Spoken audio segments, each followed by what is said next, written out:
Bonjour et bienvenue dans l'hebdo de la semaine, le récapitulatif en 15 minutes chrono des temps forts de ces derniers jours. La gestion de l'eau n'est pas adaptée à la raréfaction de la ressource. C'est le bilan sans appel de la Cour des comptes. Le rapport de la gestion de l'eau en Pays de la Loire vient de paraître et il ne fait pas l'éloge du modèle vendéen.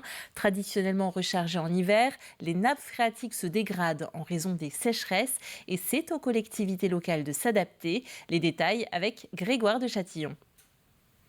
Un rapport qui met le doigt là où ça fait mal. En effet, avec des températures plus chaudes et des sécheresses plus longues, sans surprise, l'eau se raréfie. Mais le rapport de la Chambre régionale des comptes Pays de la Loire va plus loin et pointe du doigt certains conflits d'usage de l'eau dans notre région. Je citerai 3 conflits. Conflit entre l'eau potable et l'eau prélevée pour l'agriculture. Ensuite, dans la catégorie de l'eau potable, conflit possible entre les usagers, c'est-à-dire vous et moi, et l'industrie alimentaire, par exemple, ou les activités d'énergie, de production d'énergie. Et enfin, 3e conflit, c'est entre la quantité d'eau et la restitution de cette eau au milieu naturel, puisque le milieu naturel a besoin d'eau pour se régénérer. La Vendée est particulièrement concernée par ces conflits d'usage de l'eau. Le département est à la fois très touristique et l'agriculture y est très importante, tout comme l'industrie agroalimentaire. Un effort est à faire concernant une juste répartition. Plus d'usagers, plus de besoins, donc c'est forcément de l'économie, puisqu'on ne peut pas créer de l'eau. Et pour inciter à l'économie, il faut peut-être avoir une tarification qui soit incitative à l'économie, ce qui n'est pas encore le cas aujourd'hui. Le sujet de la tarification progressive de l'eau serait à l'agenda du gouvernement en attendant, comme le souligne ce rapport, la pression sur la quantité de la ressource est la première cause de la dégradation de la qualité de l'eau en Vendée. L'eau se raréfiant, la concentration des polluants augmente. Et la dilution est moindre. Et ces polluants, ce sont des pesticides, ce sont des engrais ou leurs résidus qui, évidemment, ensuite rentrent dans l'eau courante. En conclusion, le rapport de la Chambre des comptes Pays de la Loire recommande une prise de conscience de tous afin de consommer moins d'eau et tenter de trouver un juste équilibre pour préserver notre ressource. Le ministère de l'Agriculture peaufine sa stratégie de vaccination contre l'influenza aviaire. Jusqu'à 80 millions de doses de vaccins, à raison de 2 par animal, doivent être injectées aux canards dans les élevages commerciaux à partir du mois d'octobre. Une mesure qui s'accompagne de beaucoup d'autres pour acheminer, distribuer et effectuer la surveillance post-vaccination. Les producteurs de volailles bénéficient en outre de nouvelles aides qui ne font pas toute l'unanimité. Écoutons ces propos recueillis par Grégoire de Châtillon. C'est des dispositifs vraiment pas adaptés, vraiment trop longs. Voilà, sachant que sur cette vague, il y a un rabotage du niveau d'aide quand même. Donc ça, on va le redire aussi au préfet de région, mais au ministère. Voilà, il faut corriger aussi la barre pour qu'au moment du solde de ce dispositif, tout soit remis à l'ordre. C'est une bonne nouvelle parce que beaucoup d'éleveurs sont aujourd'hui dans l'incertitude. Beaucoup ont repris de la volaille mais ont été vides pendant plusieurs mois. Et il faut aussi que ces vides sanitaires-là qui ont été rallongés puissent être indemnisés pour que les éleveurs puissent tirer un revenu. Au Sables-d'Olonne, les renforts de sécurité sont arrivés avec 8 jours de retard relatifs aux émeutes qui ont mobilisé les forces de l'ordre sur d'autres points névralgiques de France. Le dispositif était présenté lundi soir par le préfet de la Vendée. 245 personnels supplémentaires sont donc activés sur le secteur. 155 gendarmes, 60 CRS et 30 policiers dont 11 nageurs sauveteurs. La confirmation de ces renforts n'a eu lieu que quelques jours avant la fin du mois de juin. On est sur le même niveau que l'année dernière. Donc on avait, bien sûr, l'année dernière, on avait déployé le même dispositif et on avait fait un retour d'expérience qui a prouvé que notre dispositif était parfaitement adapté. Donc on a obtenu le même niveau d'effectifs que l'année dernière. Et j'y ajoute aussi les patrouilles sentinelles mais qui ont un rôle là plus de dissuasion.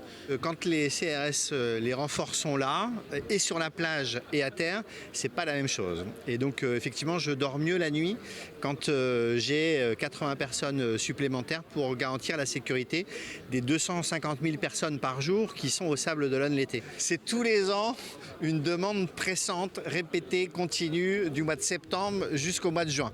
C'est-à-dire que je ne lâche pas le ministre de l'Intérieur, je ne lâche pas le préfet de la Vendée pour obtenir enfin la signature, la confirmation de la vue des renforts mobiles, qu'ils soient des gendarmes mobiles ou des CRS, parce qu'ici on est en zone police. Et effectivement, jusqu'au dernier moment, on espère, mais on ne le sait pas, parce que la décision se prend vraiment à la dernière minute. Et donc effectivement, si on relâchait un petit peu notre motivation, on aurait vraiment un risque de ne pas les avoir. Et j'ai déjà vécu des étés sans renfort et je ne veux pas en revivre.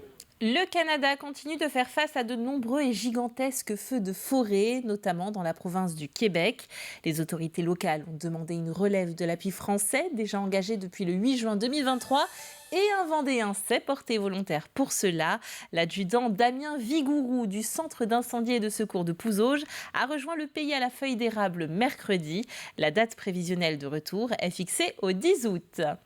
Elle marque la fin de la saison des compétitions et introduit la suivante, c'est l'intersaison. Période charnière pour bien préparer la rentrée sportive. Les professionnels du sport s'entendent pour dire qu'il ne doit pas y avoir de coupure autre qu'une éventuelle pause de 10 à 15 jours maximum.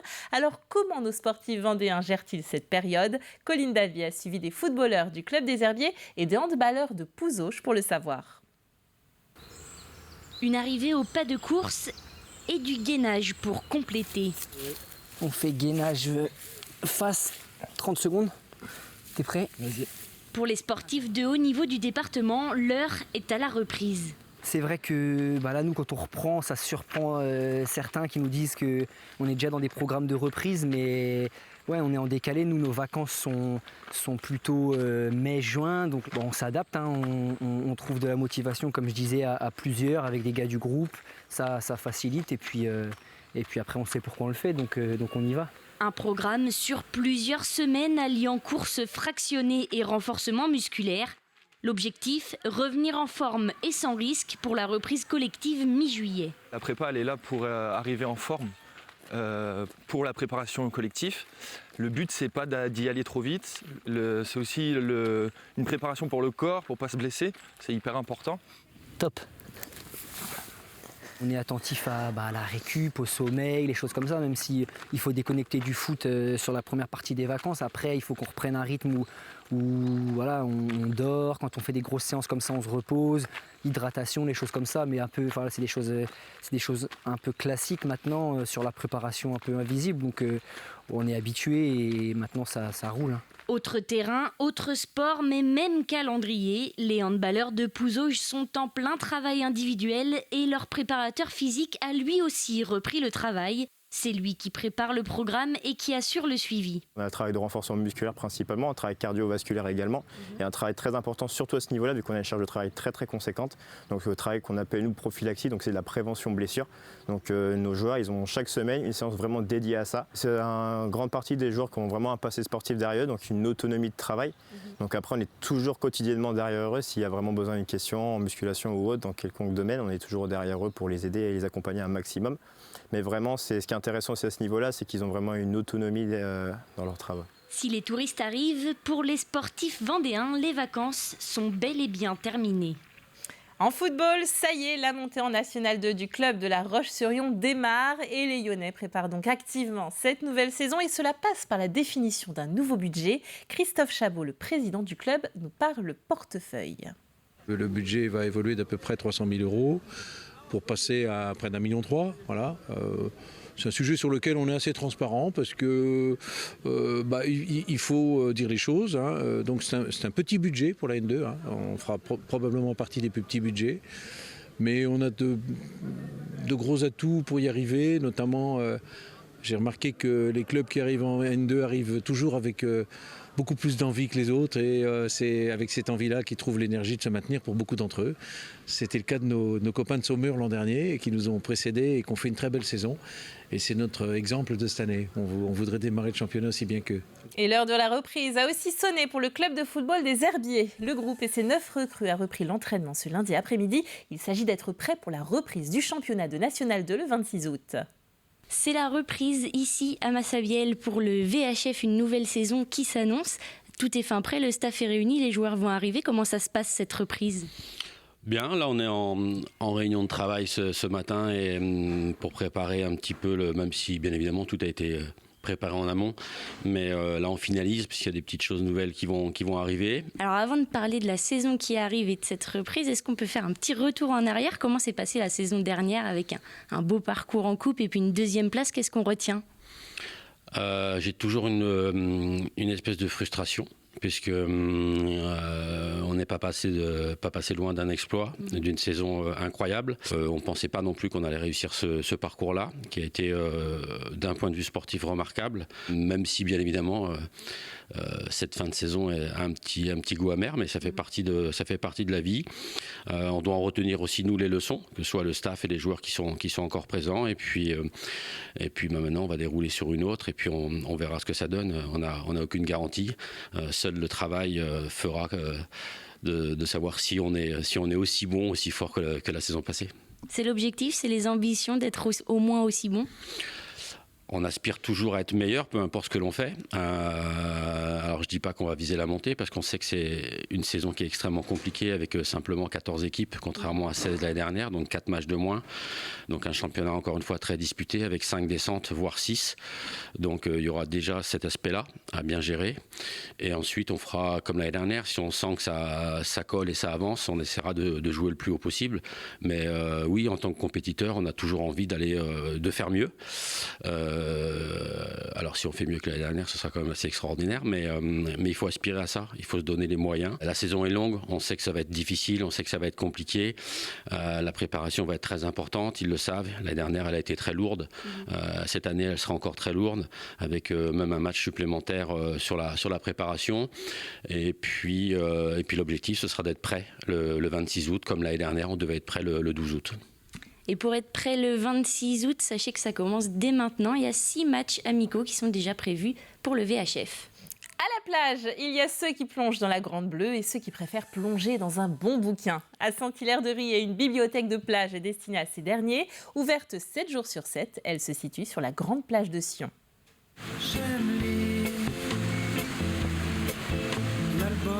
Lire au plus près des vagues. Comme chaque année à Saint-Hilaire-de-Riez, la médiathèque prend ses quartiers d'été sur le trait de côte.